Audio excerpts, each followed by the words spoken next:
kok Prabowo harus minta appointment ke Megawati? Siapa yang perlu?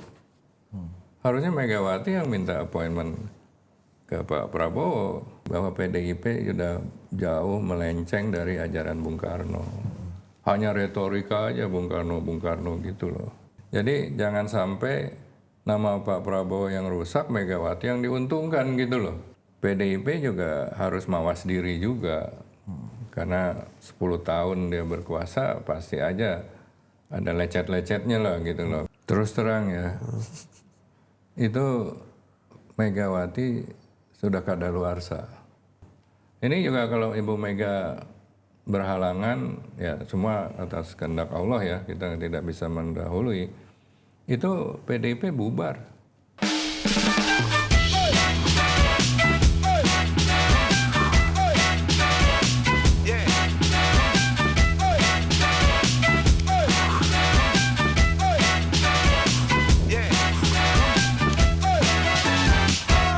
Oke, gue dulu itu ada salah satu dosen gue lagi ke Rusia, ada festival film gitu. Ya.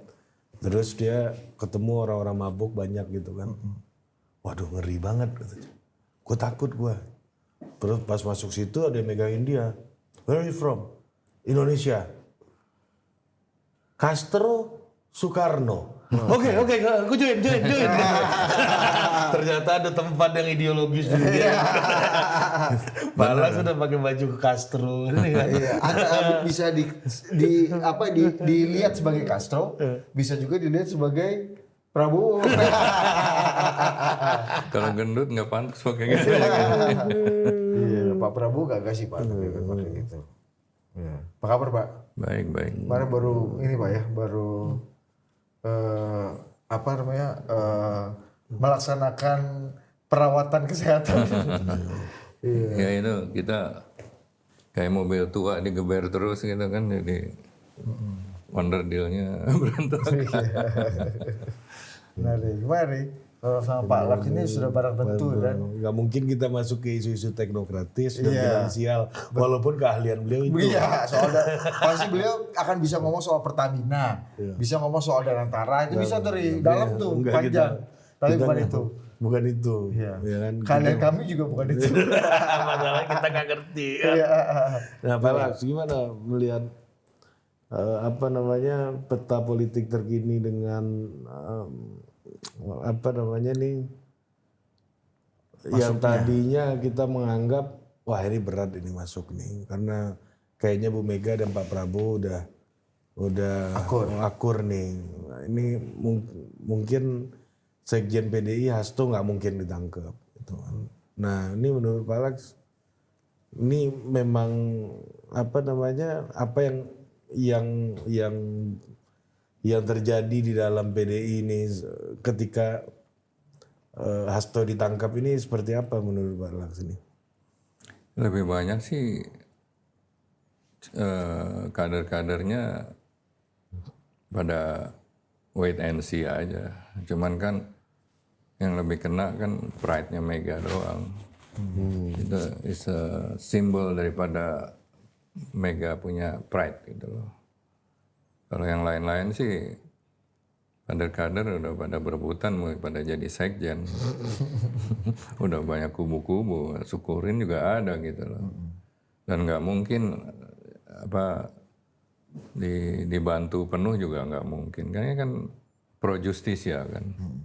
Beda dengan waktu kasus Mega, perjuangan hukum Mega waktu zaman Orde Baru itu beda sama sekarang. Tapi dia masih mikir seperti dulu gitu loh.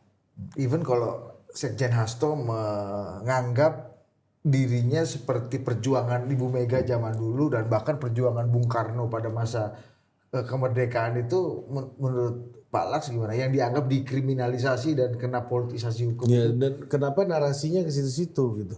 Ya itu modalnya aja, kebangkitan Mega kan dari di zaman Soeharto itu kan karena adanya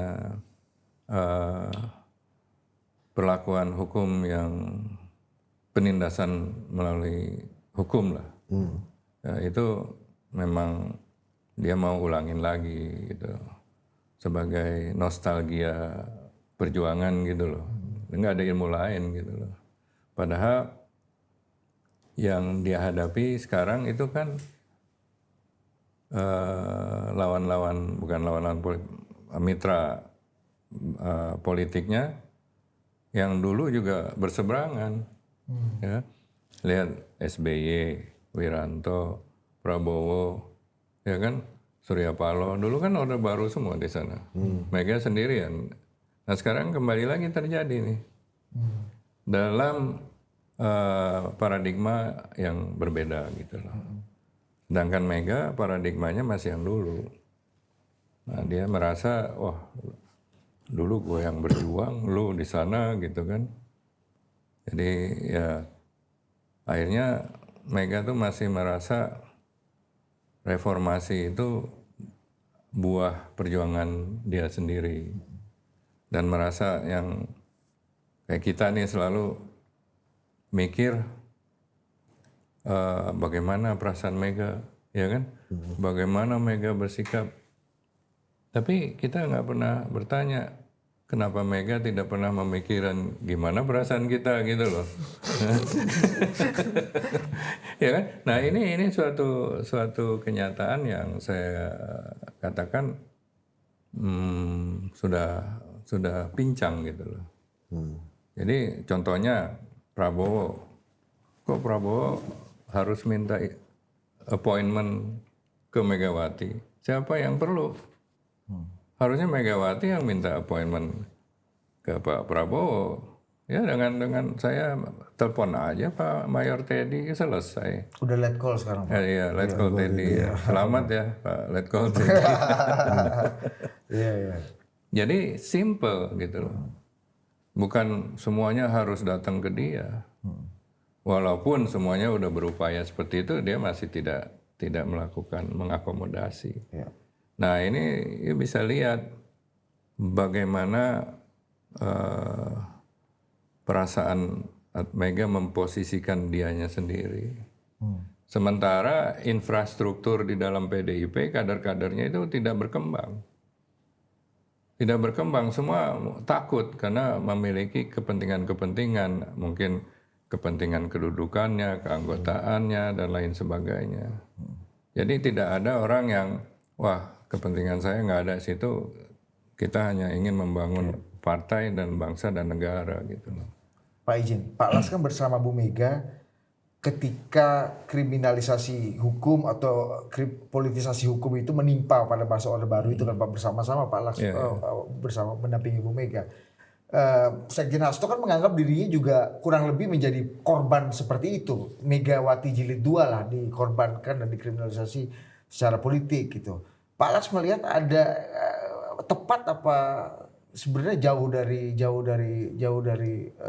apa yang Pak Las pernah alami sebenarnya? Saya kira cukup berbeda ya. Karena waktu zaman saya itu memang tidak ada hukum lah ya, bahwa PDI, Megawati dan saya dan teman-teman itu dianggap orang kusta gitu loh, tidak boleh didekati. Itu kejadian benar. Jadi saya tetap mendukung Mbak Mega karena saya lihat Mbak Mega itu sebuah simbol, ya, simbol perjuangan anaknya Bung Karno gitu. Kan kalau orang Jawa simbol Pak Harto harus dilawan dengan simbol lagi. Ya kalau saya yang maju ya gampang, saya dipites saja. Bukan anak Bung Karno. Tetapi status anak Bung Karno itu yang saya lihat. Dan dia orangnya sama seperti sekarang, seperti yang saya katakan dulu, keras kepala. Itu yang saya pandang penting, modal keras kepalanya itu dulu ya. Dulu. Karena dulu juga banyak jenderal-jenderal yang misu-misu loh kepada Pak Harto. Nah, kalau saya ngikut salah kan nanti jenderalnya dikasih konsesi balik kanan, kita yang mati kan. Nah itu penting. Nah pada saat Mega menang menjadi ketua umum PDI, belum PDIP, saya juga di DPP waktu itu. Kita menghadap Pak Harto. Itu pertama kali saya ketemu Pak Harto salaman itu. Saya lihat mukanya nggak suka banget gitu. Wah ini nggak, saya pikir umurnya nggak bakal lama nih kita nih. Benar aja, anggota DPP-nya hampir separuh dalam suatu rapat membangkang, marah dan menyatakan PDIP bubar gitu loh. Mega tidak PDI, Mega tidak mampu memimpin partai. Kalau saya ikut, selesai itu. Maksudnya ikut ke membangkang. Tapi karena kehadiran saya dan beberapa teman, kita masih mayoritas. Ya, jadi makanya setelah itu kita pertahankan kantor PDI di Ponorogo sampai diserbu. Nah, ketika diserbu, Megawati kan menuntut ke seluruh pengadilan, ya, bahwa dia mengatakan ya mungkin hakim-hakim udah ngikut Pak Harto gitu loh. Tapi masa dari sekian pengadilan nggak ada satu yang memenangkan dia gitu loh. Ternyata ada 1-2 pengadilan. Itu perjuangan hukum yang dilakukan oleh tim pembela demokrasi Indonesia bersama Megawati. Ya, karena memang ada penindasan secara fisik, secara macam-macam lah, sistemik ya. Nah kalau Hasto kasusnya kan beda. Hasto itu hanya sebuah penangkapan dari oleh KPK. Saya tidak tahu materinya ya, faktanya. Tapi KPK memiliki wewenang kan, wewenang menahan yang subjektif itu ada. Jadi memang pada saat itu kasus Hasto adalah sebuah kasus pro justisia yang dulu sempat tertahan karena dilakukan oleh Firly Bahuri. Firly Bahuri kan sponsornya PDIP. Saya tidak bisa membuktikan bahwa PDIP yang milih, tapi ketika pemilihan ketua di DPR, yang paling banyak kursi jatahnya ketuanya kan, ya kan, logikanya aja, sehingga dia juga memberikan pertolongan kepada PDI. Nggak mungkin tanpa PDI Firly bisa jadi ketua lah gitu. Nggak mungkin. Ya. Kalau PDI dukung yang lain, mungkin yang lain yang jadi ketua. Gitu. Karena itu fatsunnya yang paling banyak kan bagi-bagi nih jatahnya. Pemenang dapat ketua. Iya betul. Nah di situ ketika pergantian rejim dan Firly Bahuri juga berhenti, ya tentu semua diolah lagi gitu loh. Wajar aja. Tetapi saya katakan kenapa penggantian itu tidak dilakukan lebih cerdas gitu loh. Ya tunggu aja mungkin sebulan atau 2 bulan. Tapi yang dipilih kan apalagi Mega ada hak prerogatif kan.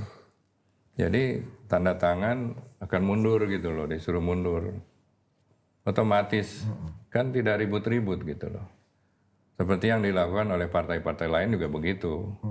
Lu ntar lu turun, saya gantian ya, itu selesai, nggak pakai nyogok-nyogok macam-macam. Nah inilah ketidakcerdasannya PDIP sehingga malah membawa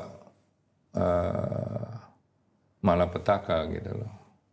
Mau dibilang alasan apapun, saya kira KPK juga tidak sembarangan nangkep orang. Iya kan?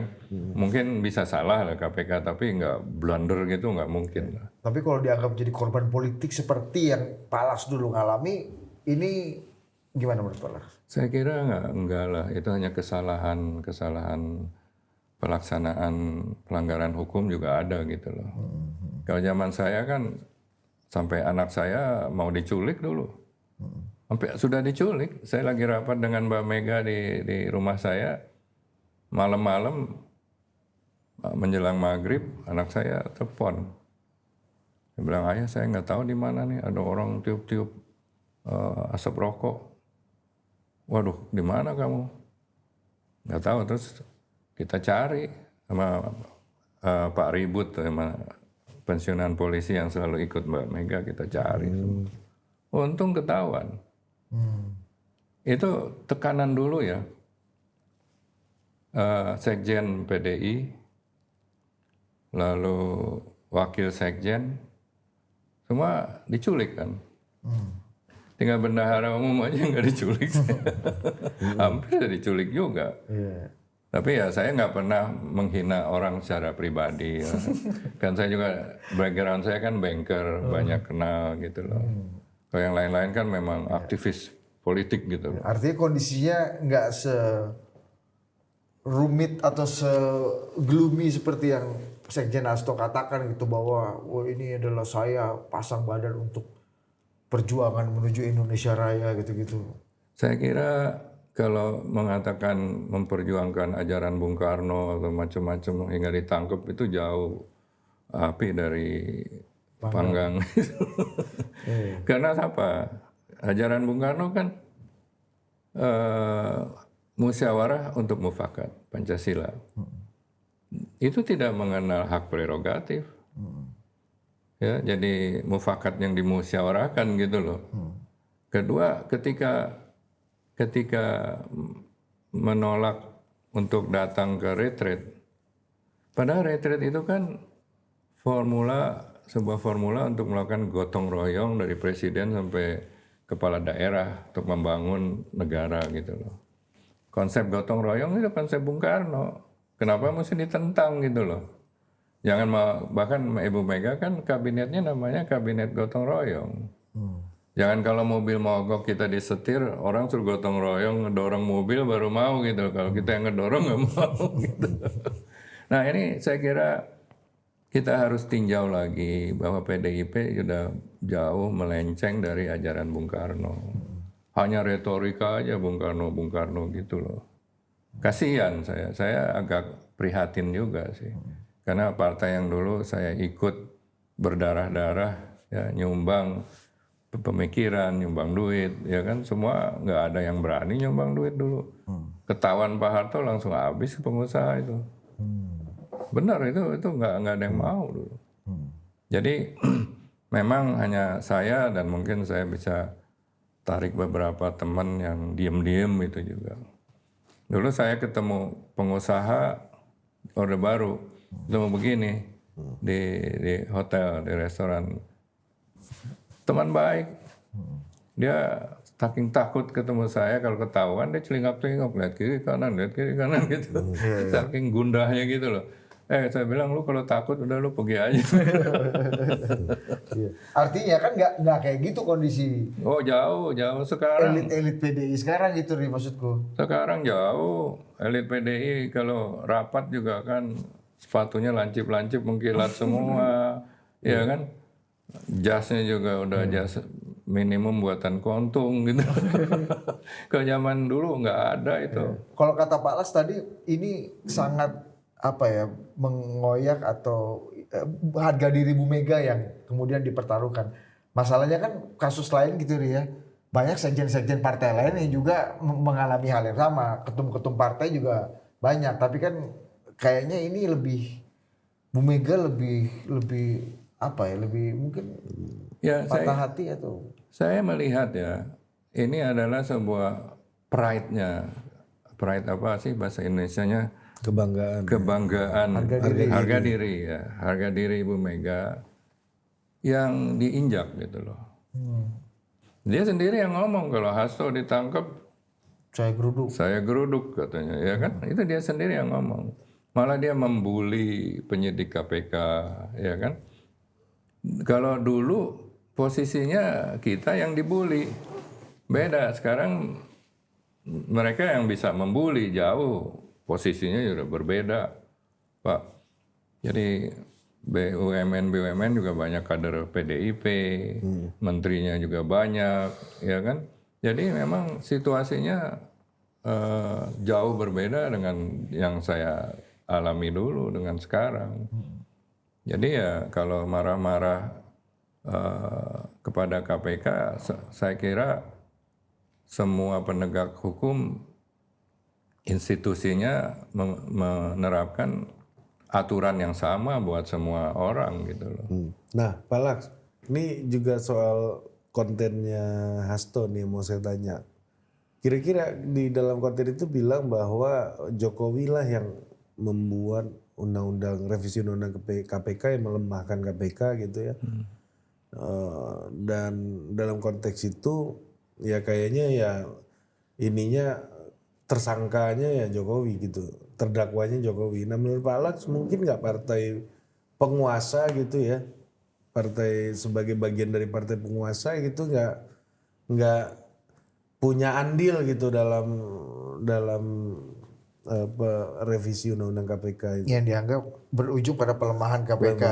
Ya istilahnya KPK diperlemah dan dituding Jokowi yang melakukan itu kan. Satu ya, kalau antara PDIP dan Jokowi. PDIP kan Ibu Mega mengatakan Jokowi petugas partai. Nah, dari hubungan hierarki ini siapa yang bisa nyuruh siapa gitu loh. Iya kan? Nah, kedua, fungsi legislatif itu ada di mana? Hak budget, hak legislatif pengawasan ada di DPR kan. Jadi kalau misalnya kalau benar misalnya saya juga nggak tahu Jokowi nyuruh, apakah mereka suka atau mereka takut? Mereka ketok palu bikin undang-undang yang disuruh itu. Kalau mereka tidak suka dan mengecam kebijakan ini, mereka bisa tidak menjadwalkan di DPR. Walaupun misalnya yang lain disuruh ditekan mau, kan dia bisa mengeluarkan minder hes nota atau dissenting opinion. Kalau voting kalah gitu loh. Tapi kan nggak ada itu. Atau pimpinan sidangnya nggak hadir aja satu orang atau dua orang, ngurangin jumlah pimpinan gitu kan. Betul. Atau pas paripurna walk out kayak yang biasa banyak kan terjadi kan. Betul. Ini kan menurut dari fakta-fakta tadi tidak alasan itu mungkin sulit diterima ya. Ya. Karena apalagi dia pernah menolak syahdan ya konon ya bahasa Tempo konon gitu loh. Jokowi minta 3 periode langsung ditolak. Kenapa nggak seperti itu? Iya kan? Tapi semuanya juga kan pengakuan-pengakuan yang kita tidak tahu gitu. Kita hanya mendengar aja. Tapi logikanya kekuasaan partai politik itu lebih besar ya, dalam hal membuat undang-undang. Ya. Nah ini ya saya lebih tidak masuk akal lah apa yang dikatakan Hasto tadi. Ya. Dan sekarang juga udah mulai Pak Novel juga udah mulai mengatakan nggak benar gitu ya. Jadi memang PDIP berkuasa 10 tahun dalam pemerintahan Jokowi, memiliki kekuasaan membuat undang-undang, ya itu tidak dilakukan gitu aja. Ya, artinya apa? Megawati sukses mempertahankan kursi ketua umumnya, tapi tidak sukses membangun bangsa dan negara. Ya tentu terus terang lah. Kemajuan kita mau keluar dari middle class income trap kan tergantung kualitas partai politik. Pilar demokrasi kan. Partai politik yang menentukan anggaran, partai politik yang memilih pemimpin di DPR, ketua BPK, ketua KPK, partai politik yang mengawasi, ya kan? Lalu partai politik yang bikin aturan. Gue yang bikin aturan, gue yang ngangkat lu, gue yang ngasih lu duit, gue yang ngawasin lu. Nah itu partai politik. Nah ini yang saya katakan tata kelola politik, political governance yang tidak dirubah oleh PDIP. Padahal ada kesempatan untuk melakukan perubahan-perubahan yang out of the box, yang benar-benar reformatif gitu loh. Beda dengan perjuangan kita, dulu reformatif, sekarang tidak reformatif lagi. Bukannya reformatif, tapi carried away, ikut menikmati gitu loh. Nah itu perbedaan-perbedaan yang sangat signifikan. Iya, iya. Nah ini kembali lagi ke ini Pak. kasus ini yang kemudian menjadi pertanda relasi antara Bu Mega, Presiden Prabowo dan Presiden Jokowi.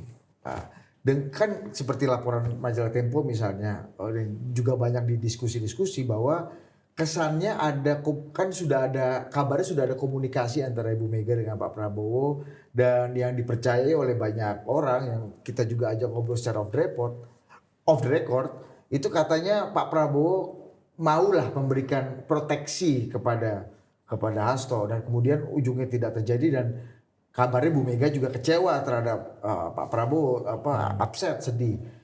Yang pertama Pak, kenapa Pak Prabowo tidak mau memenuhi, misalnya kalau betul Bu Mega meminta proteksi kepada Sekjen Hasto, kenapa Pak Prabowo tidak mau melakukannya gitu? Dan kedua, apakah ini juga bisa disimpulkan bahwa Pak Prabowo lebih memilih relasi hubungannya dengan Pak Jokowi ketimbang dengan Ibu Mega?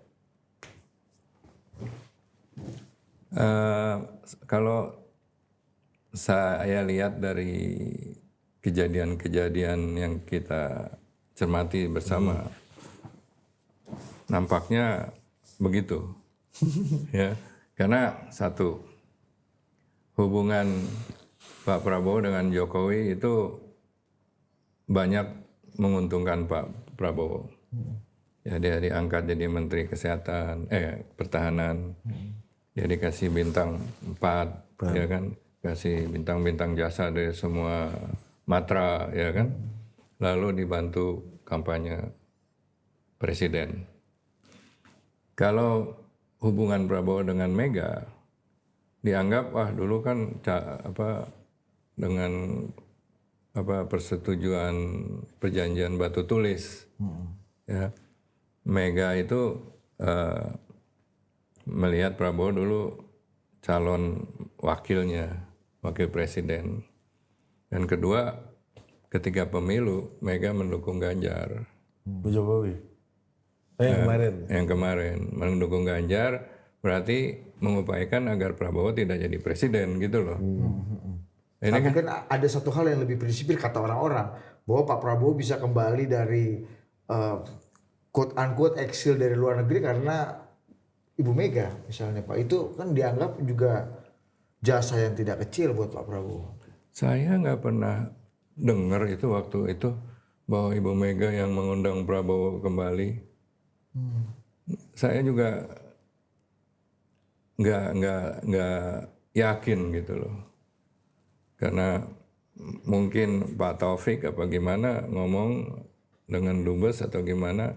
Tapi kalau Mega dulu saya lihat tidak ada upaya untuk mengundang atau bercerita, dan saya memahami melihat adanya bahwa Mega yang mengundang Prabowo lagi. Saya tidak melihat hal itu terjadi. Nggak ada atensi khusus gitu Pak? Nggak ada atensi khusus.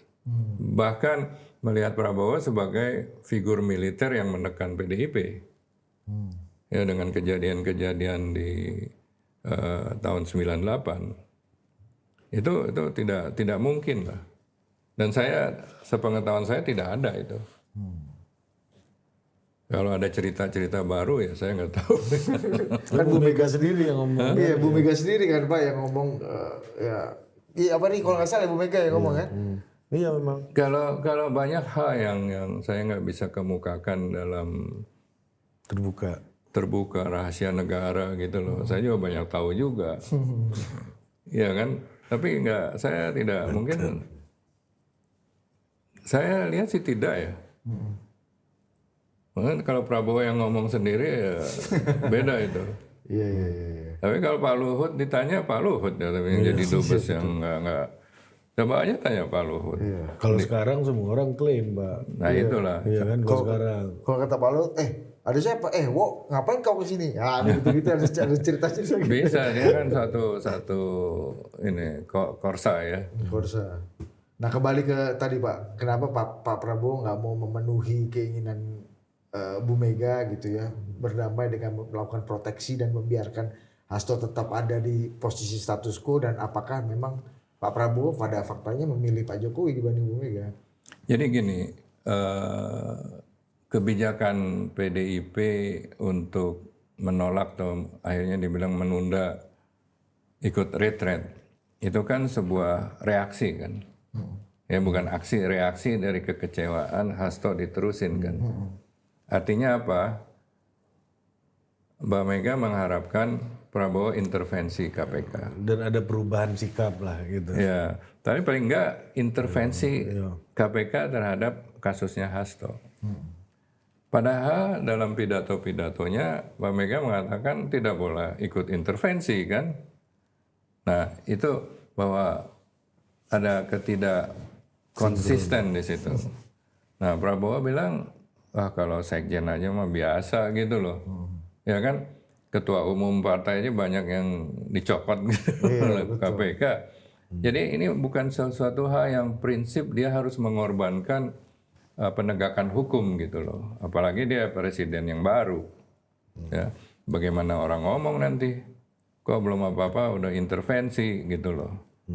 Ya, dari segi importance, kepentingannya dalam hal penegakan hukum, mungkin Pak Prabowo tidak melihat ini hal yang penting. Tapi buat Ibu Mega, oh ini harkat dia pribadi dan merupakan marwahnya dia, ya sekjennya partai, kok dibuat seenaknya seperti itu gitu loh.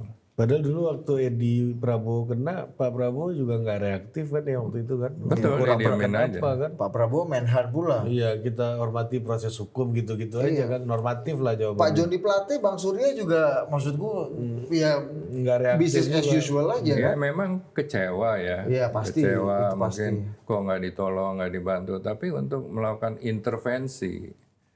Jadi jangan sampai nama Pak Prabowo yang rusak, Megawati yang diuntungkan gitu loh. Kan kalau dia intervensi, presiden yang rusak namanya. Sedangkan Hasto merasa lebih hebat lagi gitu loh, pakai bawa buku Bung Karno lah, ya kan. Itu juga itu sangat-sangat disayangkan gitu loh. Saya kira Pak Prabowo tidak akan mau merusak namanya dengan intervensi. Mbak Mega mengharapkan Pak Prabowo melakukan intervensi gitu loh. Makanya kecewa ujungnya kan. Ujungnya kecewa. Karena Pak Prabowo Reaksinya retret misalnya tadi itu yang paling nyata ya Pak ya. bukan aksi itu, sebuah reaksi dari kejadian. Itu yang kita lihat bersama-sama dan kita bisa gunakan logika gitu loh.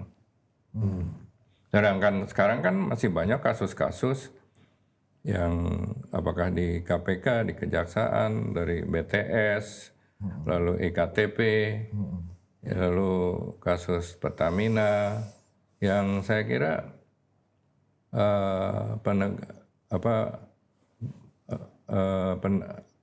pemberantasan korupsi itu yang belum diikuti dengan penegakan keadilan.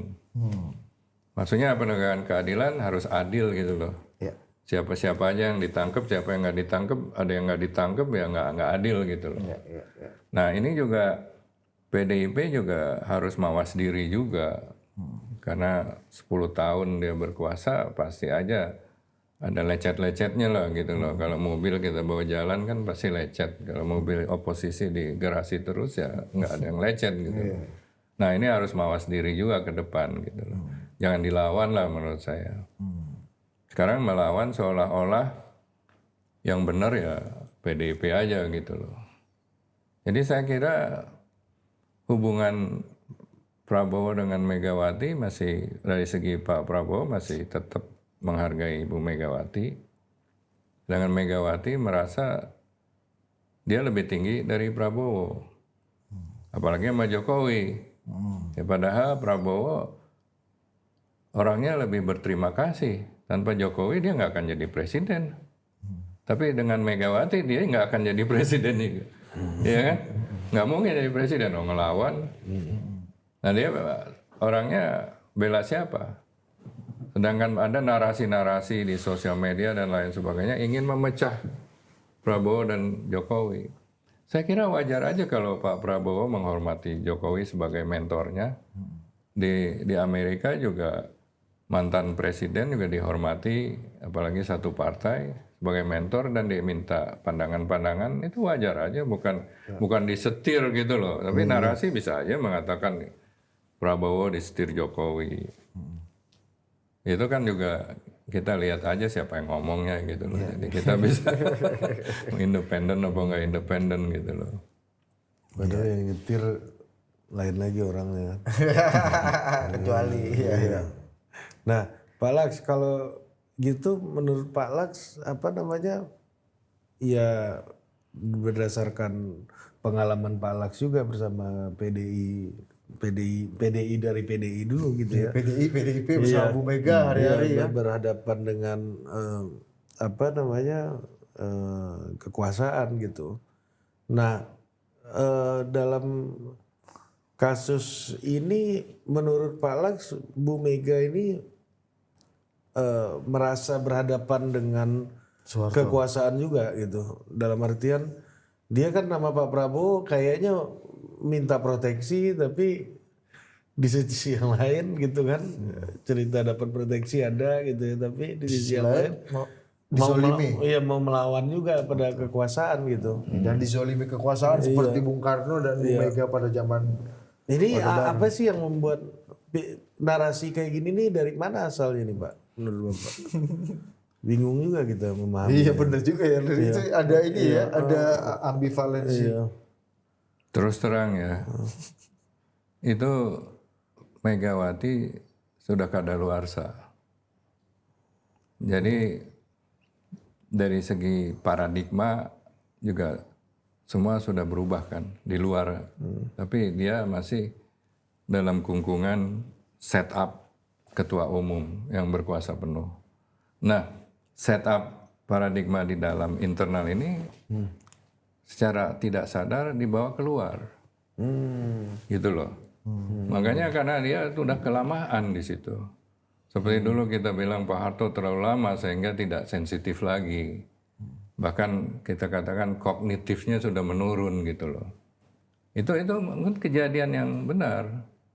Udah ada bagusnya, mungkin ada suatu pergantian ketua umum di dalam PDIP. Ya mungkin Puan atau mungkin Nanan atau siapalah, ya kan? Tapi kalau udah 30 tahun lebih sudah tidak sensitif lagi. Sudah kelamaan.